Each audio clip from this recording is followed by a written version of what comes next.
Vamos a hablar, como lo hemos anunciado, con Alfonso Medrano, presidente de la Cámara de Comercio de la Libertad, porque hay que recordar que el premier Alberto Otárola anunció ayer que el gobierno de Canadá obtuvo la buena apró para la ejecución de la tercera etapa del proyecto de irrigación Chavimochic 3 en la Libertad. Y la noticia fue a conocer en el Consejo de Ministros, también por la titular de Desarrollo Agrario y Riego, Jennifer Contreras. Pero aquí tenemos muchas interrogantes y muchas preguntas, porque el futuro de Chavimochic puede cambiar con la nueva licitación, sí o no. Algunos expertos dicen que no, algunos dicen que sí, incluso ya se está hablando de los grandes beneficios, incluso a más de 129,000 productores del norte del país. Para sacarnos de dudas y entender a profundidad, vamos a hablar con Alfonso Medrano. ¿Cómo está? Muy buenas noches, bienvenido. ¿Qué tal? ¿Cómo están? Buenas noches. Aquí a la orden y gracias por la invitación. A mi pregunta, por favor, concreta, porque ya se viene hablando incluso algunos especialistas, exministros de Economía, porque no están muy seguros de que gracias a esta buena apró con el gobierno de Canadá, pues pueda cambiar el futuro de Chavimochic. ¿Cuál es la perspectiva que ustedes manejan? Bueno, en principio, satisfechos por la decisión política de la presidenta Boluarte de haber arribado a este convenio de gobierno a gobierno con Canadá. Canadá es un país con muchísimo prestigio y transparencia y buenas prácticas de gobierno corporativo. No nos olvidemos que Canadá ha sido uno de los gestores de la planta de hidroeléctrica más grande del mundo, como es Tres Gargantas, en la China.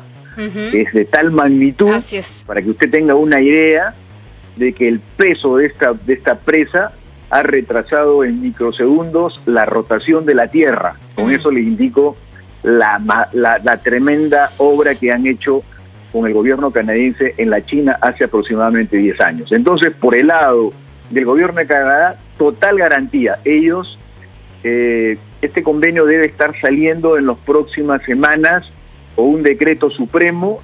Luego de ese decreto supremo, unas conversaciones comerciales con el gobierno de Canadá que deben prolongarse hasta el mes de octubre aproximadamente del 2024, y luego se forma lo que se llama la PMO. La PMO es el Project Management Offices, que son los encargados de buscar la empresa más profesional y ad hoc para realizar la primera fase del proyecto de Chavimochic, o sea, terminar la presa, que falta aproximadamente un 20%, y el tercer sifón a Virú, que mide aproximadamente 3.150 metros. Eso sería la primera fase de la tercera etapa de Chavimochic. ¿Qué conseguimos con la primera fase? Desde el punto de vista social, significa asegurar el agua para 1 millón de habitantes en la provincia de Trujillo. En segundo lugar, generar trabajo a más de 35,000 personas. Desde el punto de vista de agroexportación, significa solamente con la primera fase, como le digo, aumentar a aproximadamente 1.400 millones de dólares en agroexportación anual. O sea que eso significa una importante cifra de recaudación tributaria para el gobierno. Y nos coloca como la despensa de América Latina solo con la primera fase. Ahora, he escuchado muchas voces diciendo que esto beneficia a unos grandes empresarios. Eso no es cierto.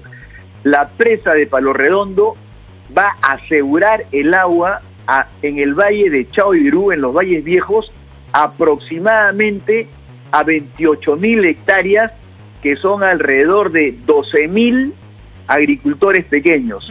Y en el valle de Moche, sobre todo en las épocas de estiaje, o sea, cuando no hay agua. Y en el valle de Moche, alrededor de 18,000 hectáreas, que están en manos de aproximadamente 6,000 agricultores. Eso es la primera fase, señorita. Entonces, perfecto. Y cuando hablamos de la segunda fase y la tercera fase, para que nuestros televidentes, nuestros oyentes tengan en cuenta la magnitud de este megaproyecto, ¿cuáles son los beneficios e implicancias que tendría en un futuro? No hay tercera fase, solo hay segunda fase. La segunda fase está a manos del gobierno regional de la Libertad, de nuestro gobernador, el ingeniero César Acuña. Él tiene que ver qué es la segunda fase y la segunda y última fase. No, ahora, para terminar, en la primera fase debe estar terminado aproximadamente a mediados o fines del año 2027. 2027. 2027.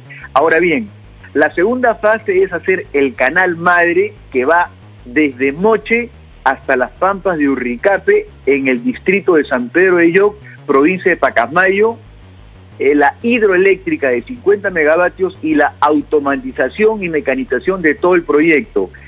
Esto es responsabilidad del gobierno regional. Tenemos entendido de que ya han hecho avances de un nuevo trazo, que ya el canal no va a ser abierto como es ahora en la primera fase, sino va a ser bajo tierra. Esto va a beneficiar porque no va a haber interferencias, quiere decir interferencias, postes, acequias, terrenos, construcciones, va a pasar por debajo, ¿no? Y luego va a perforar algunos túneles, y que esto va a hacer que, ¿qué ventajas hay con esto?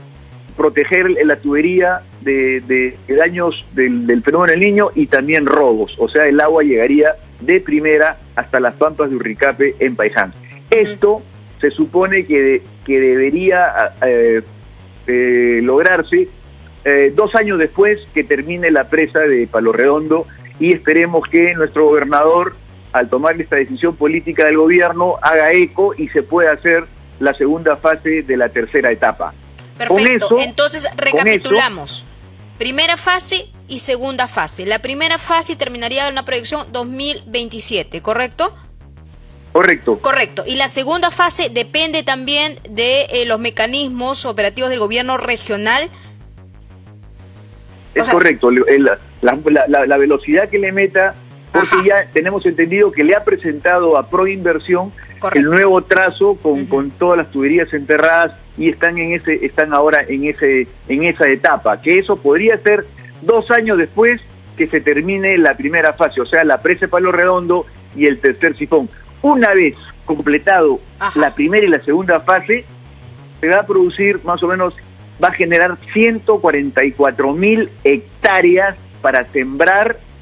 Eso va a ser la despensa de Latinoamérica. Si con solo 26.000 hectáreas de la primera y segunda etapa de Chaimochic, somos los primeros exportadores de arándanos, de paltas, de uva de mesa y de espárragos. Imagínese usted lo que sería con 144.000 hectáreas.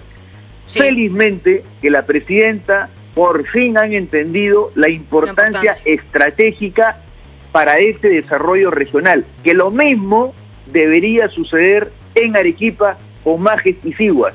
Hay que meterle fuerza para que también se tome la decisión política en Arequipa.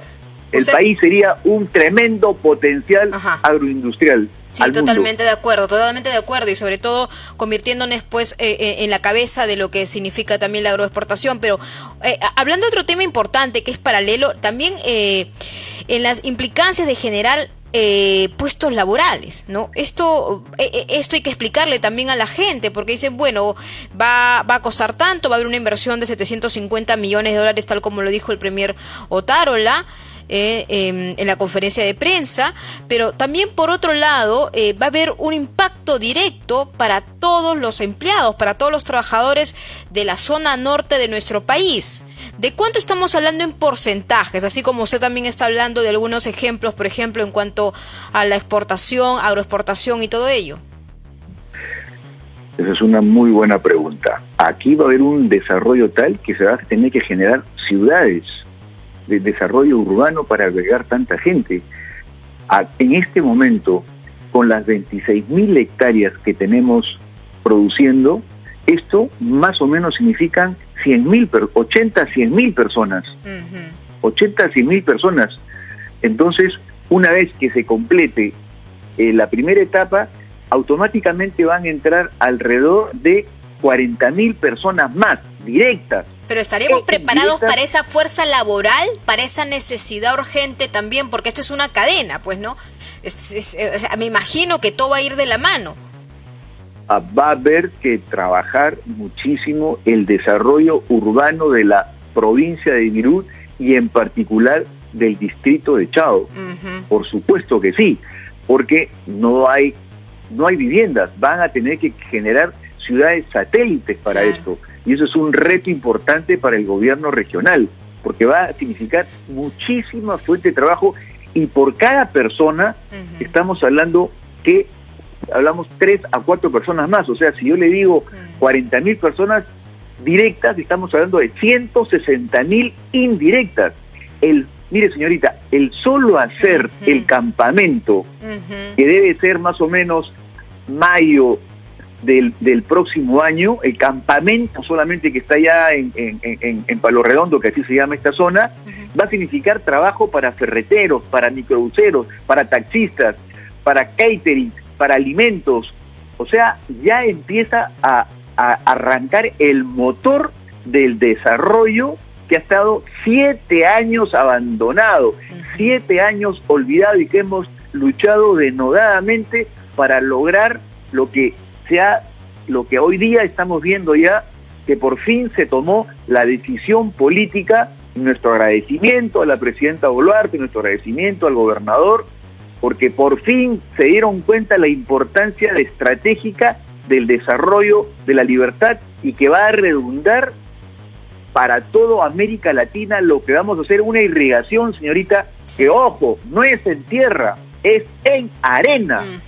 Y eso es una tremenda distinción para nuestros profesionales, que el día a día, nuestros ingenieros, nuestros técnicos, nuestros trabajadores que están en la zona de Chaimochí, y los valles viejos de Chao, Virú y de Moche también, que ya se solucione el problema con estos 400 millones de metros cúbicos de capacidad, y que operativos va a haber 366 millones de metros cúbicos, en un espejo de agua impresionante, y que nos olvidamos, gracias a Dios, al Río Santa y a los hermanos de Ancash, que vamos a hacer sinergias también para su irrigación de Chinecas, ¿no? Hay que mencionarlo. Tremendo reto, de verdad, que se viene, y estamos a la expectativa también de decisiones importantes que se van a tomar por parte de las autoridades locales, sobre todo también en esta fase 2 que usted ha explicado muy bien. Muchas gracias, Alfonso Medrano, presidente de la Cámara de Comercio de la Libertad. Ha quedado clarísimo lo que significa esto, no solamente para nuestro país, sino también para toda la región, para América Latina. Muchas gracias por esta comunicación